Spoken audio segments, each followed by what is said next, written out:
Back with Blazing Riot Radio and David Bronson. David, how are you doing? Good. Good to see you. Are you related to actor Charles Bronson? And why not?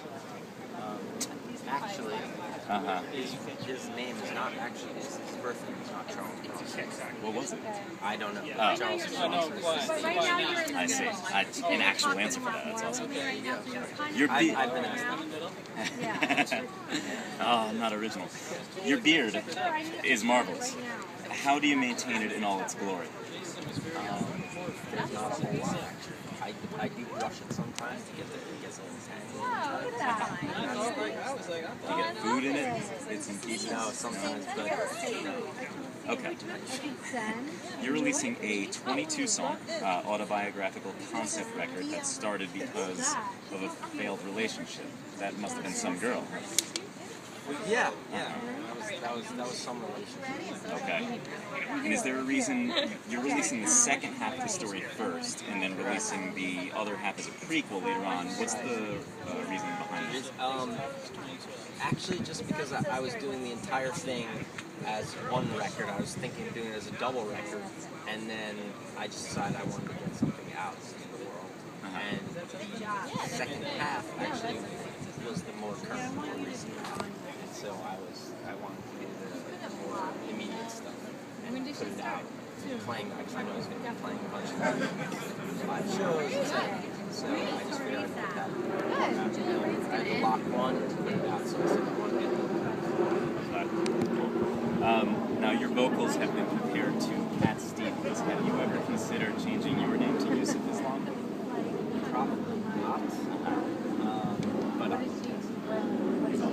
what's your favorite Cat Stevens song? So I love If You Want to Sing Out of Notes. It's a great tune.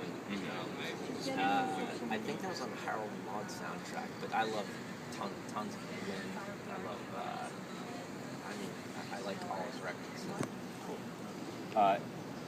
It's said that your record maintains a filmic quality. Did you ever think about making this, and I know you studied film, did you ever think about making this into a film rather than a record? Or maybe making the record into a film? Yeah, yes I did, absolutely. Actually, I went to Pratt, right here in Brooklyn. Sure. That's where I got my MFA. And the reason I went to Pratt and got a film degree was to actually turn, at that point, the beginning of this body of music into a film.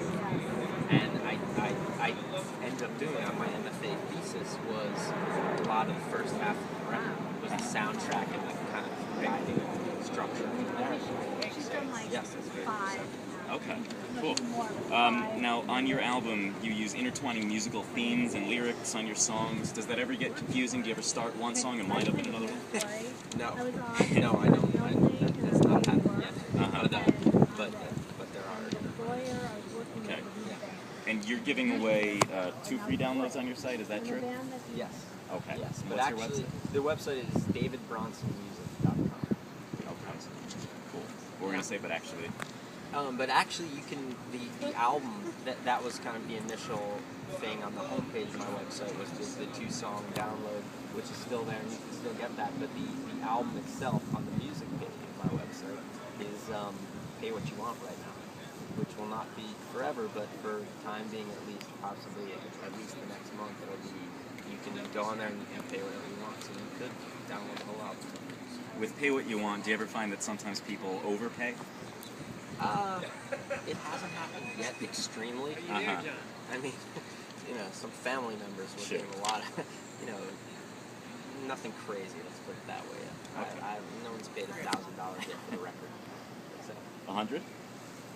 100 or, again, family, close friends, sometimes they really want to support, which is amazing. I love that. So, absolutely. Yeah.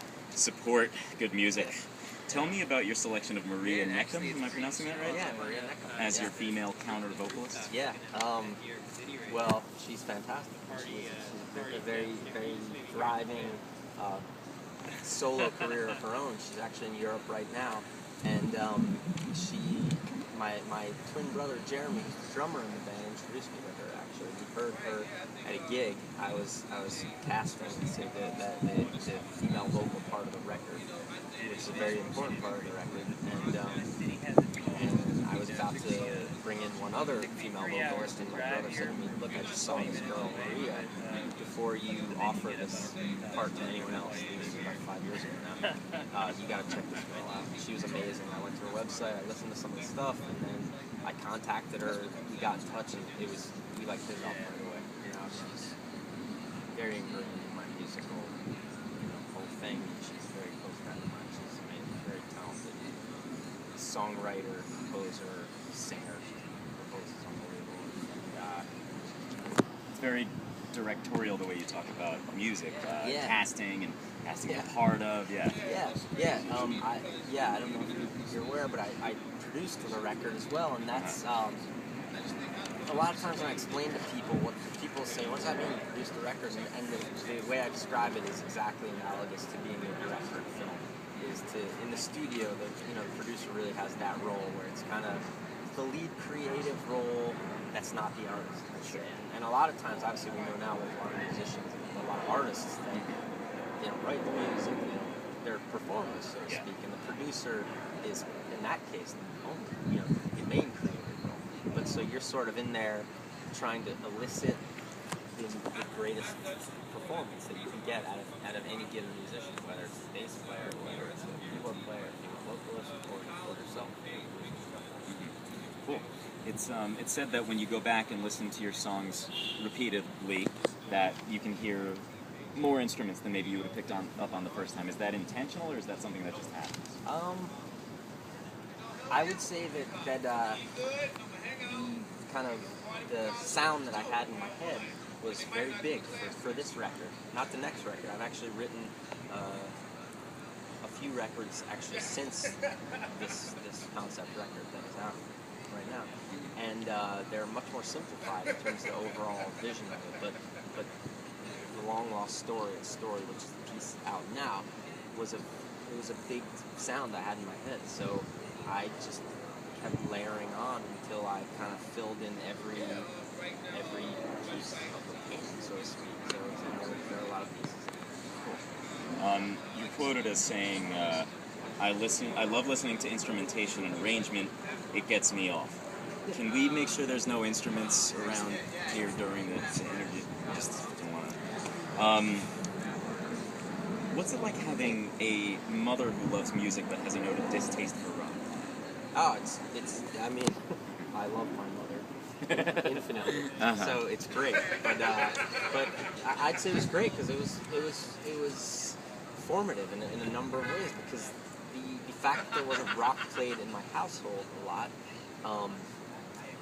meant that it was kind of very exciting and almost taboo to me growing up as a kid. So I really gravitated towards it when I heard it anywhere, and it kind of really pulled me closer to it ultimately. Sure. Yeah. Now, when can listeners expect your prequel album, David Bronson, Attack of the Clones, to be released? There you go.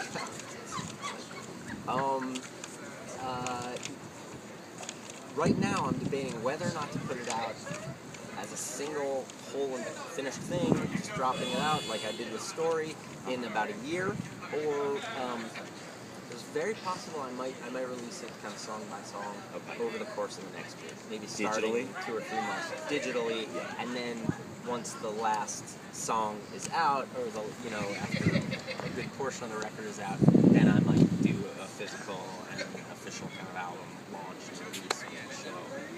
It's going to be vinyl or CD? Do people make CDs anymore? Yes, absolutely. It hasn't gone back to vinyl, or it's both. It's both now. It's both. There's absolutely vinyl and CD, and right now Story is only available in CD, but I'm hoping in the next few months to press it in vinyl, because I love vinyl. I have a record player at home, and I'm a big fan of vinyl. So when it makes sense, I will press it in vinyl, and I hope to do the same. Follow him at Bronson David on Twitter, and go to davidbronsonmusic.com. David, thank you so much. Thank you.